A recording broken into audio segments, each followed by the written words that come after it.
right, welcome to another episode of Piecing It Together, the podcast where we take a look at a new movie and try to figure out what movies inspired it. And today on the show, we are talking about Babylon from writer-director Damien Chazelle, which I think, did we do First Man? Maybe we did First Man. I was going to say it's the first time we've covered one of Damien Chazelle's movies. I don't remember doing First Man, but it's possible we covered it. Who knows? That was a long time ago. But anyway, I'm excited to talk about this one because I loved this movie. And joining me to talk about it is another person who loved this movie, Carson Timar. It's been a while since Carson's been on the show, but happy to have him back. And we have a great conversation, lots of great puzzle pieces to get into. But before we get to that, I do want to remind you, as always, to make sure you're subscribed wherever it is that you listen to podcasts. And while you're at it, if you like what we do here with finding puzzle pieces and that whole thing, leave us a 5-star rating and review. Really appreciate it. Always trying to get those up, and it looks good to the people who give me access to stuff so I can cover more movies. So it would be nice if you did that. Also, just make sure you're subscribed and follow us on social media at Piecing Pod. And this episode is coming out right before the end of the year. So with that being said, we've got our top 10 list episodes coming up. We got a lot of other episodes coming up. And I'm also very excited about my new album, More Content, which comes out later this week. And so, make sure to check out that. I'll talk more about it at the end of the episode. But for now, let's get into Babylon. All right, we've got Carson Timar back on the show with us. Carson, how are you? I am doing great. I'm so happy to be back on the show, and especially talking about a movie I love. So very excited. Thanks for having me on. I am very happy that you're back, and I'm very happy that you loved this movie because I love this movie too. And I feel like before we get into puzzle pieces, before we get into much of like digging into Babylon, we should maybe talk for a second about why we think people don't like this movie, or at least a lot of people don't like this movie. It's very divisive, and I feel like that's kind of the case always with Damien Chazelle. Is it not? Am I right about that? Oh, absolutely. I mean, every single movie of his, I come away saying I love it, and then most people I know, let's say about 60%, are like, oh, it's trash. And I'm like, how do you think it's trash? It's amazing. But I don't know. There's something about Chazelle, and I get this one more than like La La Land, let's say. But like, there's something about him that just people do not resonate with. Well, some people. Some people love him, but some people just hate him. Yeah. Yeah, and it's not just like, oh, it was pretty good, but I didn't love it or anything. No, it's like this movie is trash, and you are trash if you like it. Like that seems to be the direction that a lot of people come from, and I don't get it. And I mean, I had a measured response to La La Land. I liked it, didn't love it. I did love Whiplash. I didn't really like First Man. I thought it was just okay, but I love this one, and I really don't understand the trash takes on this guy. But one thing about this movie is, of all the movies this year, other than maybe Top Gun Maverick, this is like one of the biggest movies I feel like that I've seen like on the screen that like just pops off the screen of the year, and that's part of what I loved it so much. Yeah, no, I cannot agree more. I'd throw probably Avatar in that conversation also, but I mean, sure. Yeah, it's a epic in every sense. I mean, this is a modern epic. I've described it in my review, and I would describe the film. I mean, it's huge, it is immersive, it is loud, it is bombastic, but like, I love those qualities. It sucked me in. One of the best theatrical experiences of the year. This is one of those, like, you can watch it at home, and I've seen it twice now, once at home, once in the theater. Highly, highly encourage people to go to the theater. I mean, it is a fully immersive experience. Yeah, absolutely. Well, we might as well start getting into some puzzle pieces here. There'll be plenty to get through, I'm sure. What do you have for your first piece? So I'm going to go first with Paul Thomas Anderson's Boogie Nights. I think there's a lot of very narrative similarities here. I would almost say, like, you could probably write an essay on, like, how Babylon is a low-key remake of Boogie Nights in some ways, about these young kids going into this industry, finding the spotlight, finding the fame, and then falling out of it. And that's the thesis of Babylon, right? It is about finding that spotlight, and then the spotlight moving on. And then the desperation to stay in the spotlight and the tragedy of progress, the tragedy of that moving on. And that's 1,000% present in Boogie Nights. You feel bad for these characters. You see their rise, you see their fall. It is this poignant, beautiful experience. Obviously, there's differences with setting, with time, with characters, with specifics. But when you boil it down, these are two films with very similar backbones. Yeah, absolutely. I have Boogie Nights on my list as well. I think everything you just said is, perfectly encapsulates it. I think it's amazing how both films show like how exciting it all is, but then also just how bad it can get. And, of course, another very clear comparison that could be made is the classic Alfred Molina scene in Boogie Nights, which here Tobey Maguire is doing a very good job of trying to live up to that. You can't beat that scene, but he's good and creepy and weird, and I think very memorable in his own right in the way that he does it. But yeah, that whole final sequence, though, well, I guess it's a pre-final sequence of going into like that whole underbelly of like the dark version of the glitz and glamour of everything that we've seen so far is such a great way of just kind of bold facing that point of how bad things can get in Babylon of the title, so it's really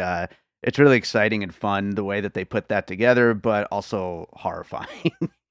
Oh, absolutely. I mean, I never knew I needed Tobey Maguire to do the Joker, and then here he gives it, and it's great. That is basically what it is. Yeah.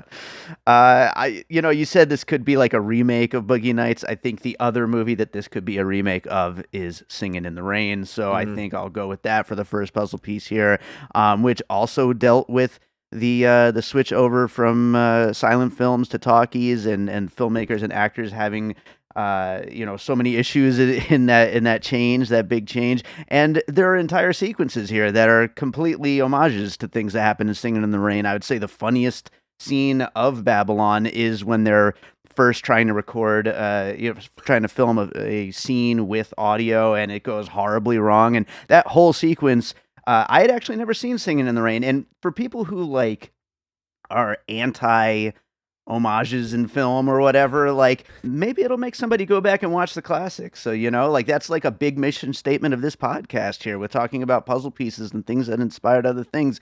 I maybe would have never gotten around to it. I watched it last week and loved it, of course. I mean, it's Singin' in the Rain. And, they're two different takes on very similar ideas, but both amazing. Could not agree more. I would highly suggest people watch Singin' in the Rain before this film. Because I don't know, I could not imagine watching Singin' in the Rain after, considering the takes this movie directly has on that film.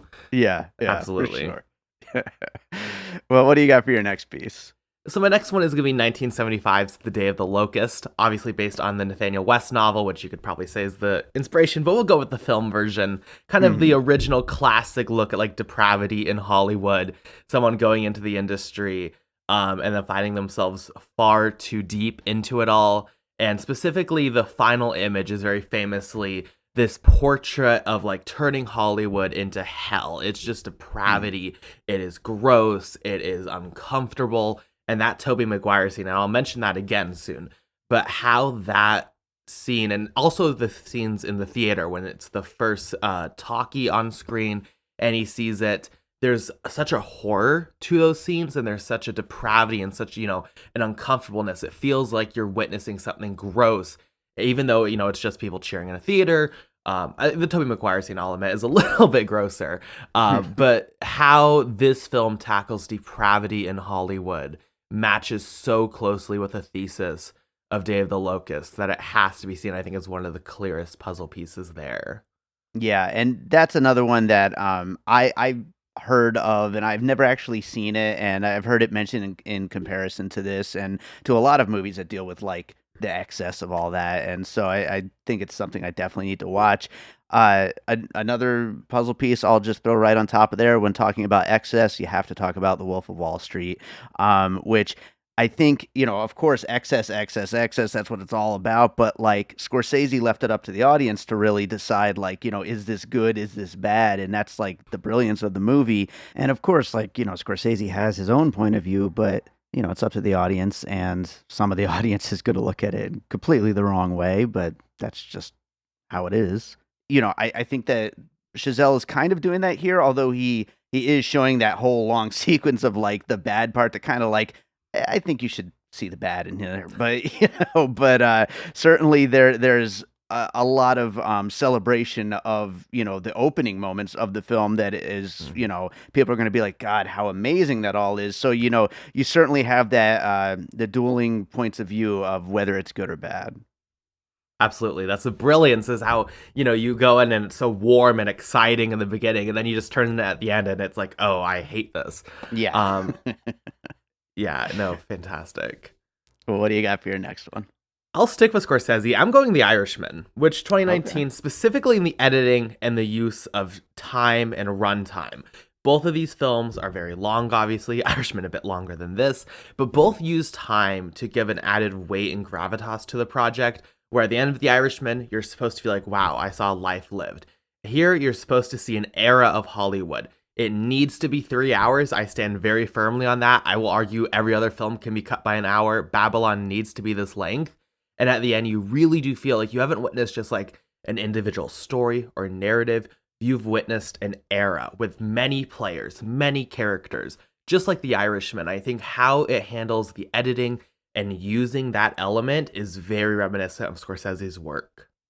That's a really interesting point of view because, like, and I agree with you. I think it makes a lot of sense, but we're in an era right now of long movies. Like everything is a little bit too long. But I agree. Like, first of all, this movie it's such a blast of energy that you don't really feel the time. But at the same time, yeah, I mean they're trying to show you an entire time period in movie history and to understand that it's over and that these people are still around, and what are they going to do with that? And obviously it doesn't end well for most of them, but that, you have to show all of that in order to really kind of drive the point home. And yeah, Scorsese, obviously with The Irishman, like that, it worked so well there too. I think that people that complained about the length of that one, they what are you even doing? Like, why wouldn't you want to spend 3 hours with those characters?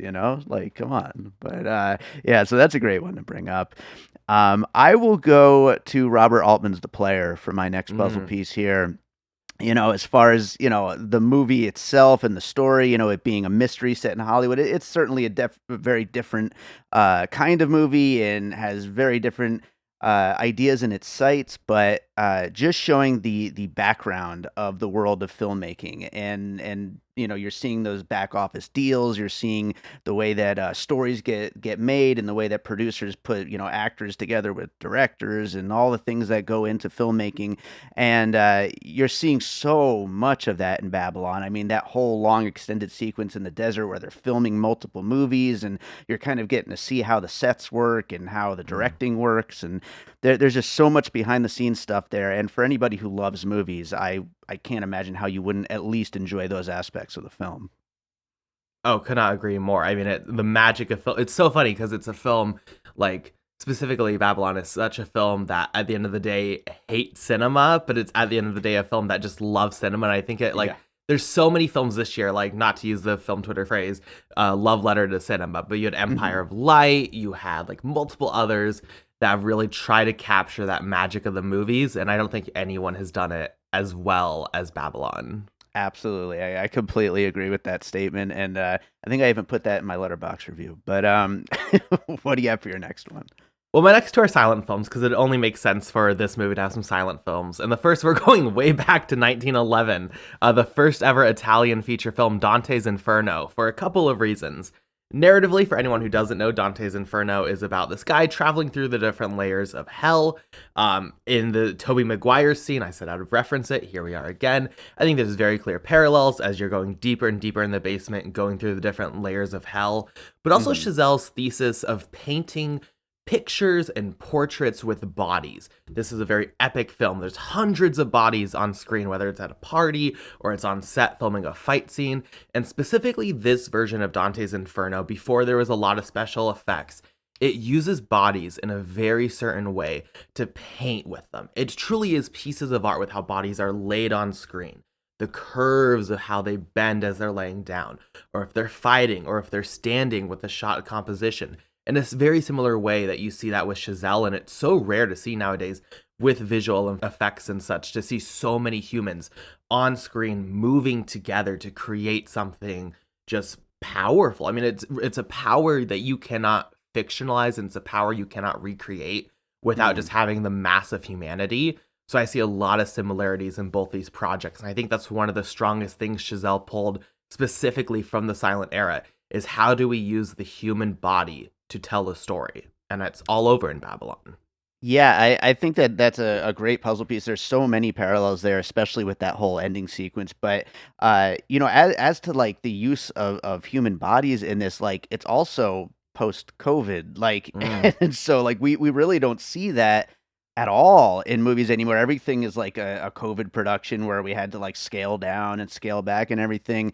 And one way or another, this movie, I mentioned already how big and how much it pops off the screen, and part of that is just these full shots of people, and that really is exciting to see.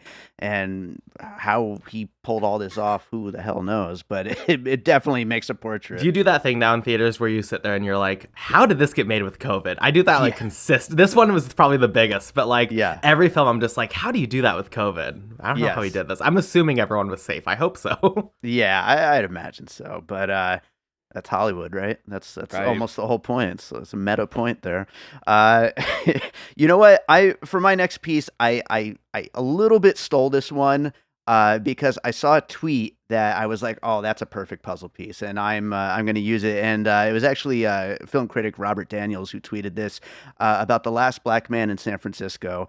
You already kind of brought this point up, but in that film, Jimmy Fails says, "You don't get to hate San Francisco. You don't get to hate it unless you love it," to a bunch of white yuppies on the bus who are complaining about the city. And it's such a great scene, such a great movie. And it's exactly the mission statement of this film. Like, you can't hate Hollywood unless you absolutely love Hollywood. And that's exactly what Chazelle is doing here. He is showing just how awful it is by showing how amazing it is, and all the things to love about it and hate about it at the same time. And that's as real as you can get, I think.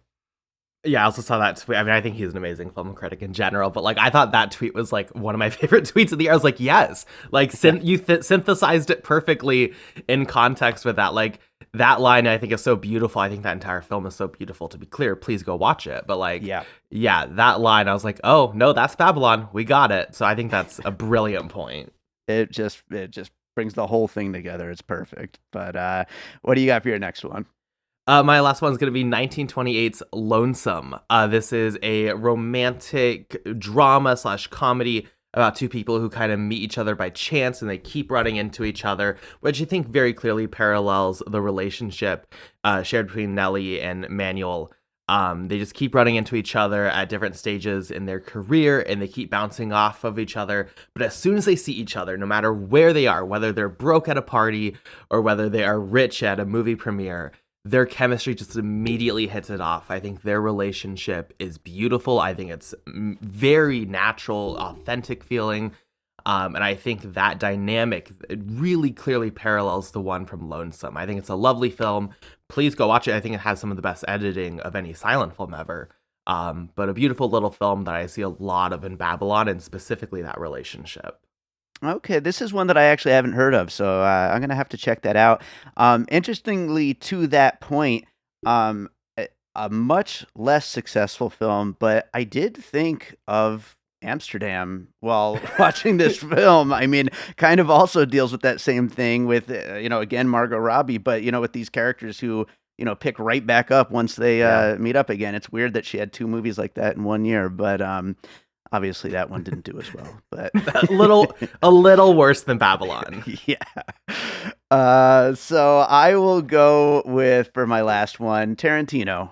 Once Upon a Time in Hollywood, Inglourious Bastards, any of the ones where he is taking real life situations, real life people, especially Once Upon a Time in Hollywood because it's Hollywood, but creating these fictionalized stories based on the things that we know about the characters, but then kind of twisting things and for the sake of a story and for the sake of a narrative and creating something that tells some other kind of story, but within the confines of all the things we know about these people. Yeah, that was my number 6. That was the one I had on my list, and I was going through and I was like, oh, I'll replace it. But Yeah, I mean, I think it's a lovely comparison. I think that role is probably what got Margot Robbie this role. I think they're very similar in some ways. I think that's a very poignant, just both looking at the end of an era, right, in Yeah. cinema. That one in obviously a different era, but yeah, I think there's lovely parallels there. Yeah, and you know what? Speaking of which, maybe as a bonus puzzle piece, I was thinking about Hail Caesar as Yep. well. But again, another different era in Hollywood, but dealing with that behind the scenes and all that kind of stuff. The same kind of ideas there. So throw that on the list. But I'll read down our final list of puzzle pieces here for the finished puzzle, and we'll get into some closing thoughts. But we talked about Boogie Nights, Singing in the Rain, The Day of the Locusts, The Wolf of Wall Street, The Irishman, The Player, Dante's Inferno, The Last Black Man in San Francisco, Lonesome, Once Upon a Time in Hollywood, and Hail Caesar. Again, the celebration of Hollywood and movie history and movie magic, but then also the dark side of all of it. It's all there. Another one I had thought of, I guess, throw it in as another bonus puzzle piece. All That Jazz. Mm. Bob Fosse's just insane, over the top montage of show business and his own life and everything. So, another one that kind of just goes along the lines of a lot of the stuff we've been talking about here. Sure. I don't think I would necessarily. I think it's weird to call it inspiration considering it's still Chazelle. I think a lot of Babylon's a natural evolution of La La Land. I will throw out specifically looking at looking back and what could have been, and that trying to find that happiness and what are you willing to sacrifice to find your dreams and follow your dreams. Again, it's weird to say it's an inspiration considering it's just him, but I would throw that out there as a bonus puzzle piece, if you will. Yeah, no, I think that's absolutely fair. I think he's clearly, going back to that, and he had more to look into, and especially after the new experiences of, being a Hollywood it person, and then all the backlash, and obviously what we started this conversation with, just the insane over the top reactions to his work that he's probably, seen, and probably understands that that's how people talk about his work. Probably got him looking inward at just the darkness of this industry and everything. Yeah, not to be dark, I kind of feel like we'll look back at his filmography and think oh, First Man bombing and getting that backlash probably was the best thing to happen for him. I Mm, think it gave him that edge. It gave him I don't want to say a darkness because I do, I wish the guy success and well, but I think that gave him a grit that he really needed to transform from a filmmaker who's making something like La La Land to making something like Babylon. It gave him that venom yeah, backbone, I guess you could say. yeah. I think we're gonna look back and be oh, that was a key moment. Yeah, absolutely. Any other closing thoughts? I mean, you know what? One I'll throw in here, because there's such a big cast. I mean, we can't even possibly talk about everyone, but Eric Roberts in a big Hollywood movie. We need more of that, I think. Yes. There's so many people here who's just if you look through the cast, it's insane how many people are here. And just they're all amazing. Truly, I Yeah, rewatched this last night. I just think this is one of the best ensembles of the year. I mean, it's my number one film of the year, so I could really go down probably every category pretty much and be well, it's my favorite there. But yeah, I mean, I just really hope people check it out, have an open mind. It's very weird at times, but I think it builds wonderfully.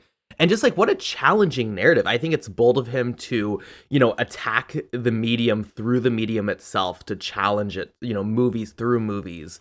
And I yeah, think it just turns, I truly I don't know, with the current state of conversation around film, I cannot say with certainty, but I do hope I feel this might become a defining film of the decade. I think this could really grow if it finds an audience and people are engaging with it thematically, how I hope they do. Specifically with that end montage. I don't know how anyone can sit in the theater and watch that end montage and not just be blown away by the power of cinema and the layers of emotion there. But yeah. I think this really could become a fundamental piece of film criticism and modern film identity. Yeah. Well, hopefully, if Avatar screenings are sold out, people will go and actually Right, watch right. this. So we'll see what happens. But yeah, I think that does it for Babylon. Carson, is there another movie you watched recently you'd like to recommend to our listeners? I'd recommend, let's do A Man Called Otto. I don't know. I feel like no one's going to go see that in theaters. I saw it recently. I can't fully review it yet, but I think it was a charming little Tom Hanks film that I think is one of the better English remakes of international cinema, and I love the original film. It was one of my favorite films of the year it came out. A little less positive on this one, but like I still hope people go see it. It's sweet. It's charming.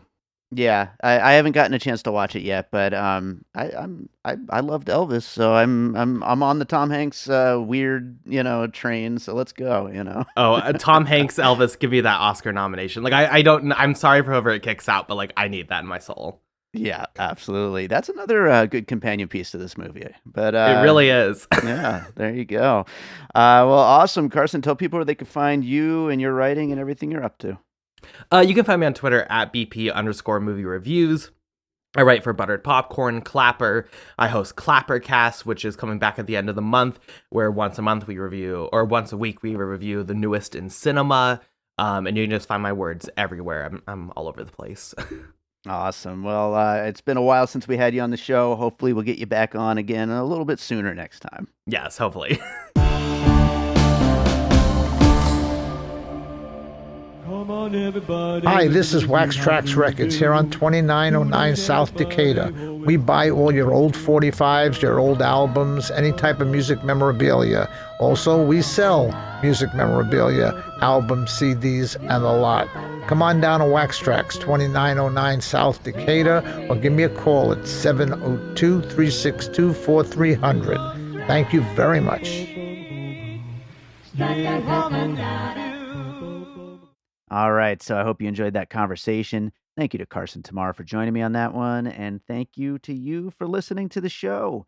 We're closing up the year strong, so many episodes, but I hope you've been enjoying what we've been doing in 2022.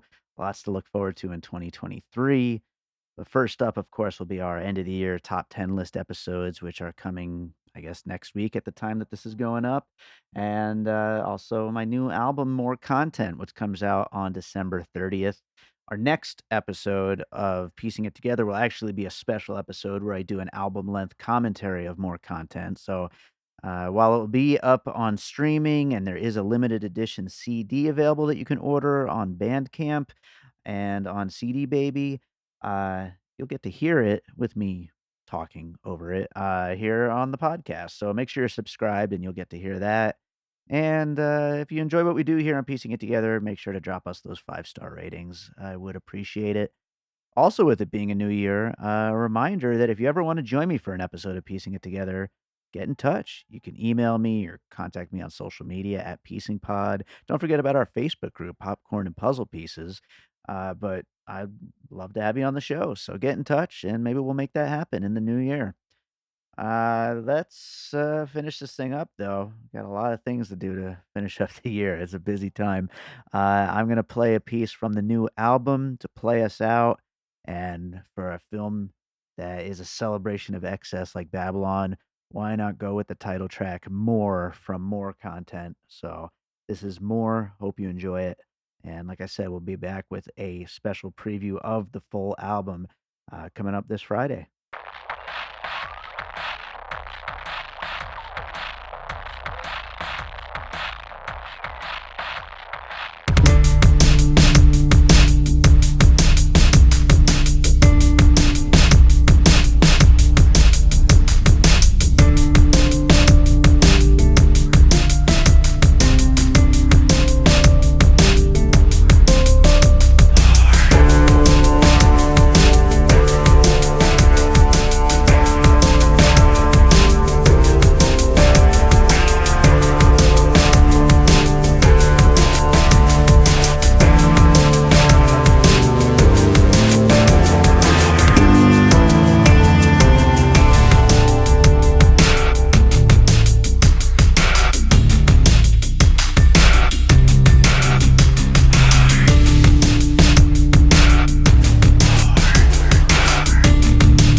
An All Points West production, produced by David Rosen in Las Vegas.